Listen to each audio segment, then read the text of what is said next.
Revista Espírita. Primeiro ano 1858. Jornal de Estudos Psicológicos. Publicada sob a direção de Allan Kardec. Revista Espírita, novembro de 1858. Da pluralidade das existências. Primeiro artigo. Das diversas doutrinas professadas pelo Espiritismo, a mais controvertida, sem contradita, é a da pluralidade das existências corpóreas, dita de outro modo, da reencarnação. Se bem que essa opinião esteja agora partilhada por um número muito grande de pessoas, e que já tratamos a questão em várias reprises, cremos dever, em razão de sua extrema gravidade, examiná-la aqui de um modo mais aprofundado, a fim de respondermos às diversas objeções que ela tem suscitado. Antes de entrarmos no fundo da questão, algumas observações preliminares nos parecem indispensáveis. O dogma da reencarnação, dizem certas pessoas, não é novo, foi ressuscitado de Pitágoras. Nunca dissemos que a doutrina espírita foi invenção moderna, sendo o espiritismo uma lei da natureza, deveu existir desde a origem dos tempos, e sempre nos esforçamos por provar que dele se encontram traços na mais alta antiguidade.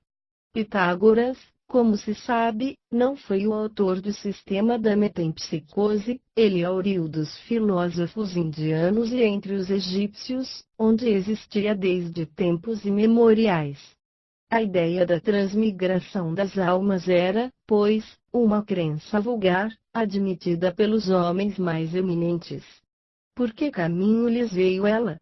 Pela revelação ou pela intuição? Não o sabemos, mas, qualquer que seja, uma ideia não atravessa as idades e não é aceita por inteligências de elite, sem ter um lado sério. A antiguidade dessa doutrina seria, pois, antes uma prova do que uma objeção.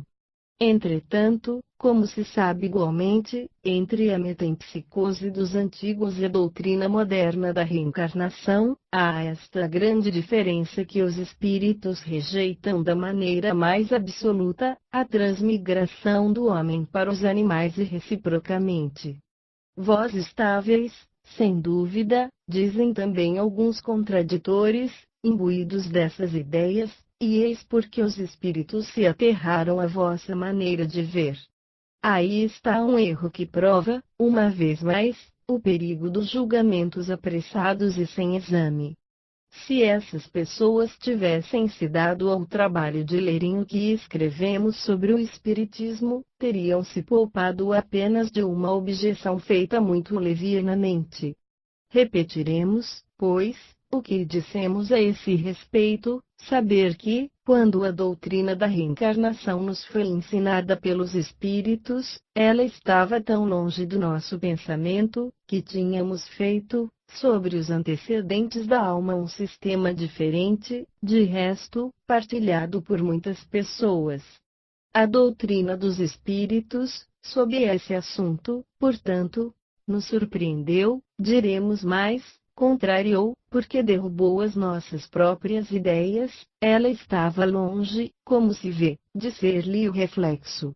Isso não é tudo, não cedemos ao primeiro choque, combatemos, defendemos a nossa opinião, levantamos objeções, e não nos rendemos senão à evidência, e quando vimos a insuficiência do nosso sistema para resolver todas as questões que esse assunto levanta. Aos olhos de algumas pessoas, a palavra evidência, sem dúvida, parecerá singular em semelhante matéria, mas não parecerá imprópria para aqueles que estão habituados a perscrutar os fenômenos espíritas. Para o observador atento, há fatos que, se bem que não sejam de uma natureza absolutamente material, não constituem menos uma verdadeira evidência, ou pelo menos uma evidência moral. Aqui não é lugar para explicar esses fatos, só um estudo continuado e perseverante pode fazer compreendê-los. Nosso objetivo é unicamente refutar a ideia de que essa doutrina não é senão a tradução do nosso pensamento. Temos ainda uma outra refutação a opor, a de que não foi ensinada somente a nós, ela o foi em muitos outros lugares, em França e no estrangeiro, na Alemanha, na Holanda, na Rússia, etc. E isso antes mesmo da publicação do Livro dos Espíritos. Acrescentamos ainda que, desde que nos entregamos ao estudo do Espiritismo, tivemos comunicações por mais de 50 médiuns, escreventes, falantes, videntes, etc., mais ou menos esclarecidos, de uma inteligência normal ou menos limitada, alguns mesmo completamente iletrados, e por consequência inteiramente estranhos às matérias filosóficas, e que, em nenhum caso, os espíritos foram desmentidos sobre essa questão. Ocorre o mesmo em todos os círculos que conhecemos, onde o mesmo princípio foi professado. Esse argumento não é sem réplica, nós o sabemos, por isso nele não insistiremos mais que o razoável. Examinemos a coisa sob um outro ponto de vista, e abstração feita de toda intervenção dos espíritos, deixemos estes de lado por um instante, suponhamos que essa teoria não seja deles, suponhamos mesmo que jamais foi questão de espíritos. Coloquemo-nos, pois, momentaneamente, sobre um terreno neutro, admitindo o mesmo grau de probabilidade para uma e outra hipótese, a saber, a pluralidade e a unicidade das existências corpóreas, e vejamos de qual lado nos levará a razão e nosso próprio interesse. Certas pessoas repelem a ideia da reencarnação só pelo motivo de não lhes convir, dizendo que têm por bastante uma existência e que não querem recomeçar uma semelhante. Nós conhecemos as que, tão só o pensamento de reaparecer na Terra faz saltar de furor. Não temos senão uma coisa a lhes perguntar, é se elas pensam que Deus deva tomar seus conselhos e consultar seus gostos para regular o universo. Ora, de duas coisas uma, ou a reencarnação existe, ou ela não existe. Se existe, irá contrariá-los, lhes será necessário suportá-la, e Deus, para isso, não lhes pedirá permissão. Parece-nos ouvir um doente dizer: já sofri bastante hoje, e não quero mais sofrer amanhã. Qualquer que seja seu mau humor, não lhe será necessário sofrer menos o amanhã e os dias seguintes até que esteja curado. Portanto, se devem reviver corporalmente, reviverão; se reencarnarão, debalde se rebelarão como uma criança que não quer ir à escola, ou um condenado à prisão. É preciso que passem por lá. Semelhantes objeções são muitos pueris para merecerem um exame mais sério. Diremos, entretanto, para confortá-los, que a doutrina espírita sobre a reencarnação não é tão terrível como creem, e se a tivessem estudado a fundo não estariam tão assustados, saberiam que a condição dessa nova existência depende deles, ela será feliz ou infeliz, segundo o que fizeram neste mundo, e podem desde esta vida se elevarem tão alto, que não terão mais a temer cair no lamaçal. Supomos que falamos a pessoas que creem num futuro qualquer depois da morte, e não aquelas que se dão o nada como perspectiva, ou que querem afogar sua alma num todo universal, sem individualidade, como as gotas de chuva no oceano, o que vem a ser quase o mesmo. Se, pois, credes num futuro qualquer, sem dúvida, não admitis que ele seja o mesmo para todos. De outro modo, onde estaria a utilidade do bem? Por que se constranger? Por que não satisfazer todas as suas paixões, todos os seus desejos, fosse mesmo às expensas de outrem, uma vez que nele não seria nem mais e nem menos? Credes que esse futuro será mais ou menos feliz segundo o que tivermos feito durante a vida? Tendes então o desejo de ser tão feliz como seja possível, uma vez que isso deve ser pela eternidade. Teríeis, por acaso, a pretensão de ser um dos homens mais perfeitos que tenham existido na Terra, e ter assim direito, de uma só vez, à felicidade suprema dos eleitos? Não. Admitis, assim, que há homens que valem mais que vós e que têm direito a um melhor lugar, sem, por isso, que estejais entre os condenados. Pois bem, colocai-vos, um instante pelo pensamento, nessa situação média que será a vossa, uma vez que vindes disso convir, e suponde que alguém venha vos dizer, sofreis, não sois tão felizes como poderíeis sê-lo, ao passo que tendes, diante de vós, seres que gozam de uma felicidade sem mácula, quereis trocar a vossa posição com a sua. Sem dúvida, direis, que é preciso fazer menos que nada, recomeçar o que fizestes mal feito e tratar de fazê-lo melhor. Hesitaríeis em aceitar, fosse mesmo ao preço de várias existências de provas. Tomemos uma comparação mais prosaica. Se há um homem que, sem estar na última das misérias, entretanto, experimenta privações em consequência da mediocridade de seus recursos, se viesse a dizer eis uma imensa fortuna, podeis dela gozar, para isso é preciso trabalhar rudemente durante 1 minuto. Fosse ele o mais preguiçoso da terra, diria sem hesitar: trabalhemos 1 minuto, 2 minutos, 1 hora, um dia se for preciso. O que é isso para acabar a minha vida na abundância?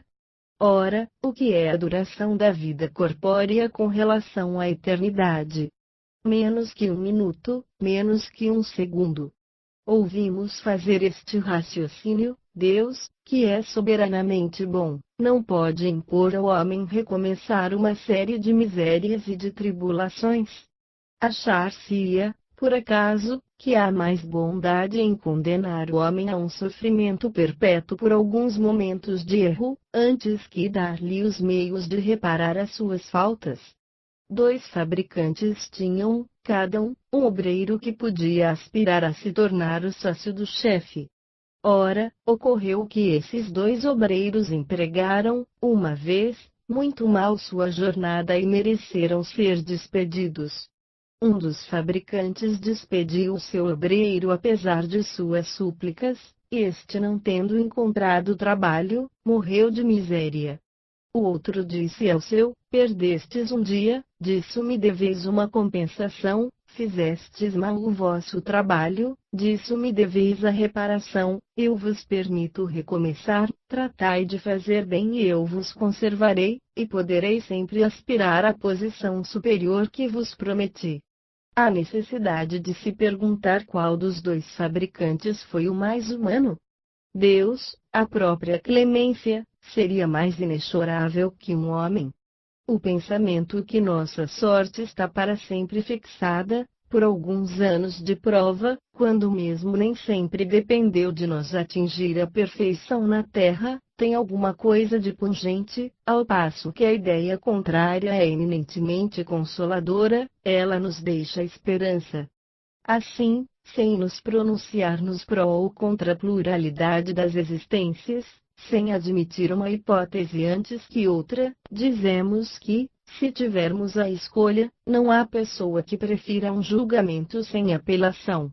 Um filósofo disse que se Deus não existisse, seria preciso inventá-lo para a felicidade do gênero humano. Poder-se-ia dizer outro tanto quanto a pluralidade das existências. Mas, como dissemos, Deus não pede nossa permissão, não consulta o nosso gosto, isso é ou isso não é. Vejamos de qual lado estão as probabilidades, e tomemos a coisa sob um outro ponto de vista, sempre abstração feita do ensino dos espíritos, e unicamente como estudo filosófico.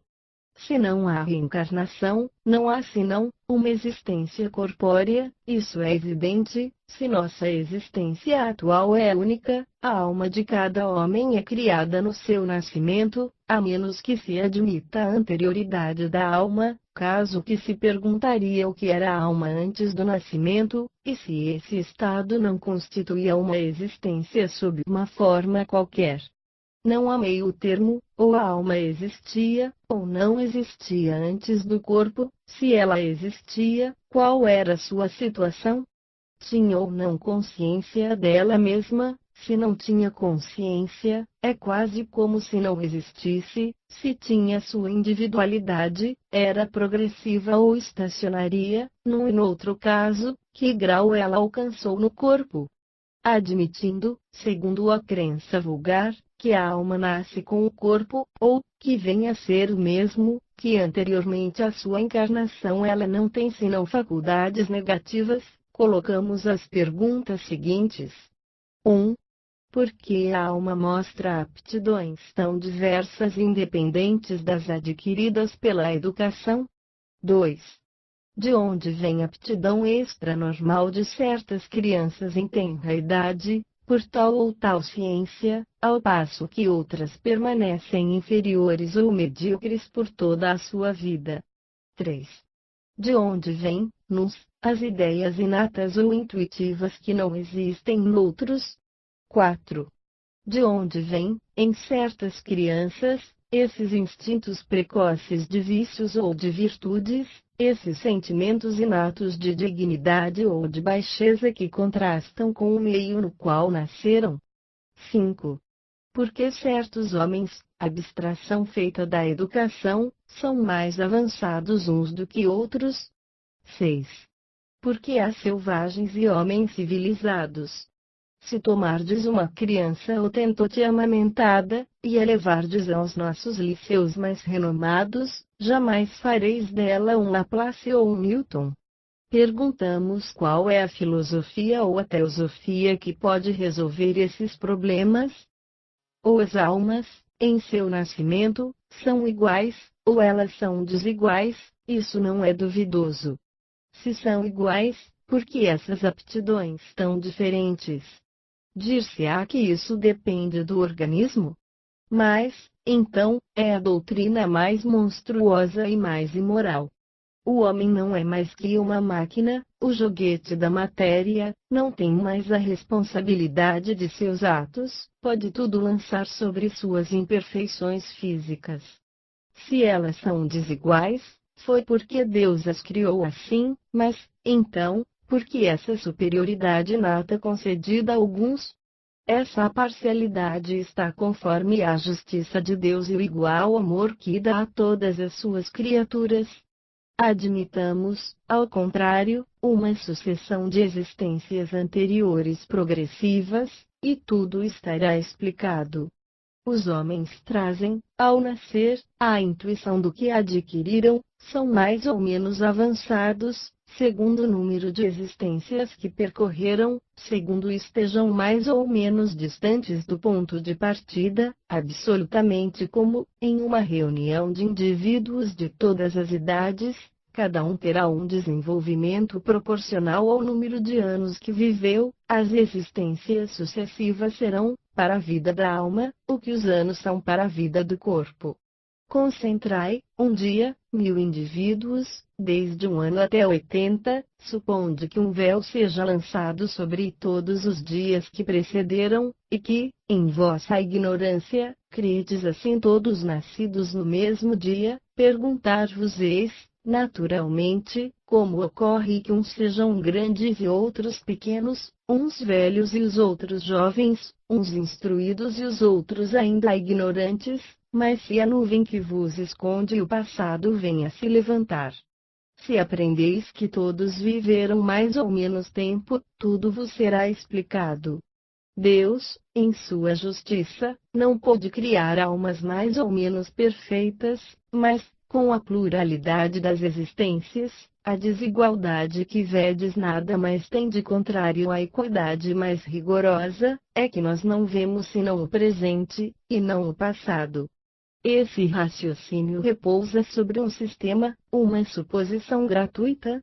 Não, partimos de um fato patente, incontestável, a desigualdade das aptidões e do desenvolvimento intelectual e moral, e encontramos esse fato inexplicável por todas as teorias em curso, ao passo que a sua explicação é simples, natural, lógica, por uma outra teoria. É racional preferir a que não explica a que explica. Com respeito à sexta pergunta, por que há selvagens e homens civilizados?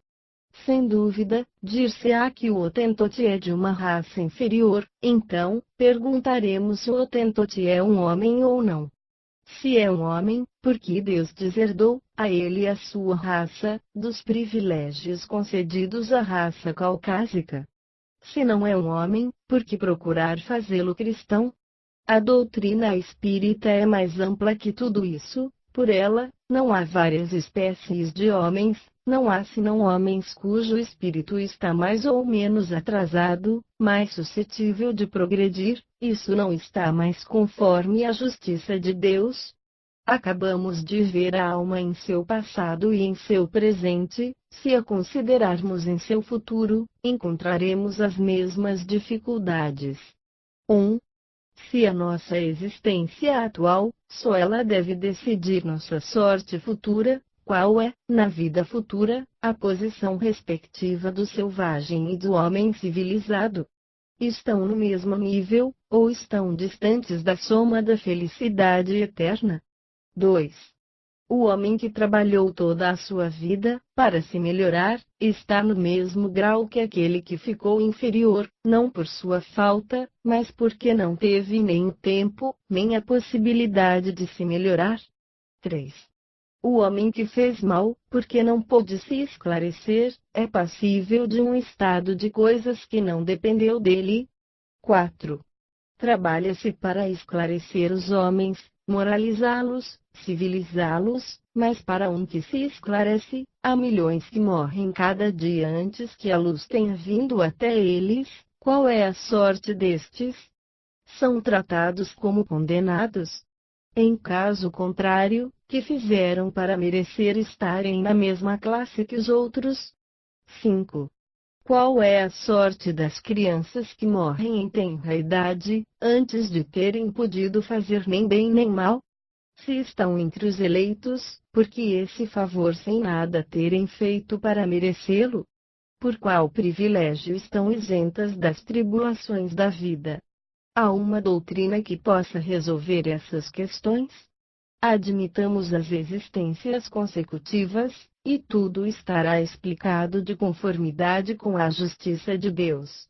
O que não se pôde fazer numa existência, far-se-á numa outra. Assim é que ninguém escapa à lei do progresso, que cada um será recompensado segundo o seu mérito real, e que ninguém está excluído da felicidade suprema, a qual pode pretender, quaisquer que sejam os obstáculos que haja encontrado em seu caminho. Essas questões poderiam ser multiplicadas ao infinito, porque os problemas psicológicos e morais que não encontram sua solução senão na pluralidade das existências, são inumeráveis. Limitamo-nos aos mais gerais. Qualquer que seja, dir-se-á talvez, a doutrina da reencarnação não é admitida pela Igreja. Isso seria, pois, o desmoronamento da religião.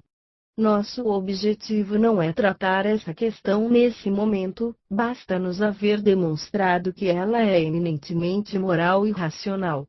Mais tarde, mostraremos que a religião, talvez, dela esteja menos distante que se pensa, e que com ela não sofreria mais do que sofreu com a descoberta do movimento da Terra e dos períodos geológicos que, à primeira vista, pareceram dar um desmentido aos textos sagrados. O ensino dos espíritos é eminentemente cristão, apoia-se sobre a imortalidade da alma, as penas e as recompensas futuras, o livre-arbítrio do homem, a moral do Cristo. Portanto, não é antirreligiosa. Raciocinamos, como dissemos, abstração feita de todo ensino espírita que, para certas pessoas não é uma autoridade.